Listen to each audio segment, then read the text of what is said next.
Hi hello' everyone. আজি চাগে মই ফাৰ্ষ্ট টাইম মোৰ ছামাৰ ভেকেশ্যনটোত 12টা আগত গা ধুইছোঁ। আন দিনেতো মই 4টা 3টা এনেকৈ গা ধুওঁ সদায়। গা ধোৱাৰ পিছত পূজা পাতল কৰিকৈ অলপমান চুলিখিনি শুকুৱাই দিলোঁ, কাৰণ বহুত গৰমতে চুলিখিনি যেতিয়া তিতি থাকে। তাৰপিছত অলপমান কৰিলোঁ মই স্কিন কেয়াৰ। মই স্কিন কেয়াৰত লাগিলে ছানটো ওলাওক নোলাওক, মোৰ স্কিন কেয়াৰত ছানক্ৰীমটো লগাব লাগিবই, কাৰণ যদি নলগাওঁ মোৰ ছানে কিবা ৰূপ দেখাই দিয়ে। তাৰপিছত মই দাইলখিনি তিয়াই থৈছিলোঁ, তাৰপৰা দাইলৰ বৰা বনাইছিলোঁ। বহুত টেষ্টি আছিলে খাবলৈ, যিহেতু ফাৰ্ষ্ট টাইম বনাইছোঁ।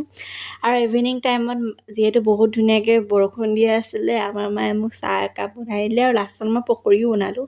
আৰু এইফালে আমি মা, মই, তিতি, বুঢ়ী এইফালে এই প্ৰাণীটোক চাব আহিছিলোঁ, আৰু এই প্ৰাণীটোৱে আমাক ইমান ইগন'ৰ কৰিলে।